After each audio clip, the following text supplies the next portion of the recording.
अंगुलीमल की कहानी।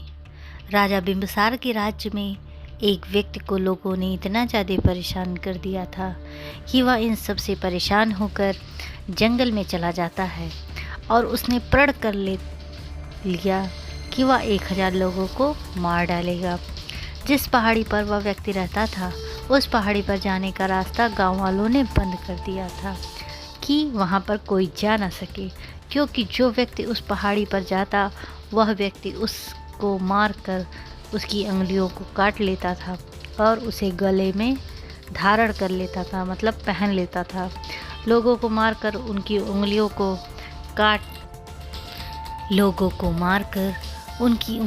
काटकर उनकी माला बनाकर गले में डाल लेता था। इसलिए लोगों ने उसका नाम डाकू अंगुलीमल रख दिया। एक समय जब महात्मा गौतम बुद्ध बिंबिसार के राज्य में भ्रमण कर रहे थे तो वहाँ पर एक औरत रोते रोते उनके पास गई और बोली। गौतम बुद्ध के शिष्य ने औरत से रोने का कारण पूछा तो उसने बताया कि उसका पति और बेटा एक व्यापारिक दल के साथ जा रहे थे,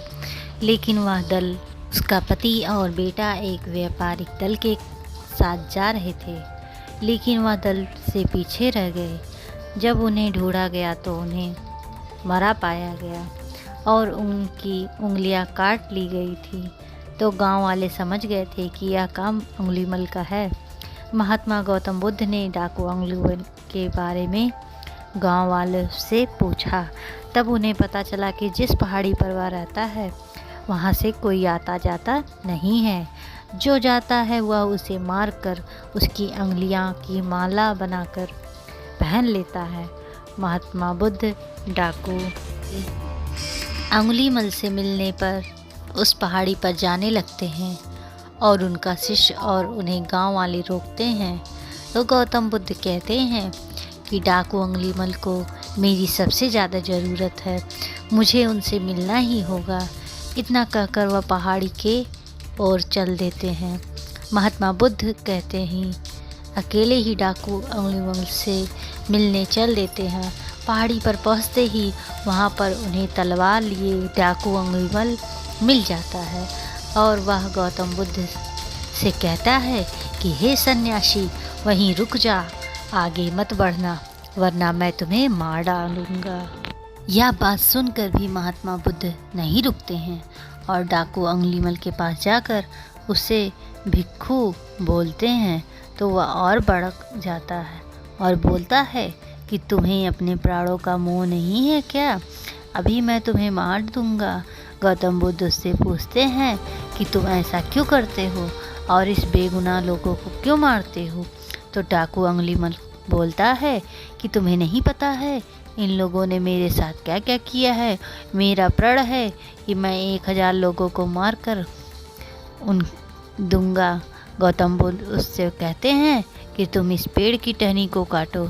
तो डाकू अंगुलीमल कहता है कि पागल हो क्या सन्यासी, ऐसा थोड़े ही हो सकता है। गौतम बुद्ध डाकू अंगुलीमल से कहता है कि तुम काटना बहुत सरल है, जोड़ना बहुत मुश्किल होता है। तूने 999 लोगों को काट दिया, अब एक को जोड़ के बता, क्या ऐसा हो सकता है? गौतम बुद्ध से कहते हैं कि तुम इसे लगा नहीं सकते हो तो तुम्हें इसे काटने का भी अधिकार नहीं है। इसी तरह जिन लोगों को तुमने मारा है क्या तुम उन्हें वापस जिंदा कर सकते हो? डाकू अंगुलीमल सिर झुकाकर निरस्त खड़ा रहता है। अब उसे समझ में आ जाता है कि वह क्या कर रहा था और वह गौतम बुद्ध के पैरों में गिर जाता है और वह कहता है कि मैंने यह क्या कर दिया? मुझे मेरे कर्मों से अवगत कराने वाले प्रभु, आप कौन हो? महात्मा बोलते हैं मैं गौतम बुद्ध हूँ। महात्मा गौतम बुद्ध उनसे बोलते हैं कि मेरी शरण में आ जाओ। डाकू अंगुलीमल गौतम बुद्ध के पीछे पीछे बुद्धम शरणम गच्छामि कहते कहते चलने लगता है और वह भी एक सन्यासी बन जाता है।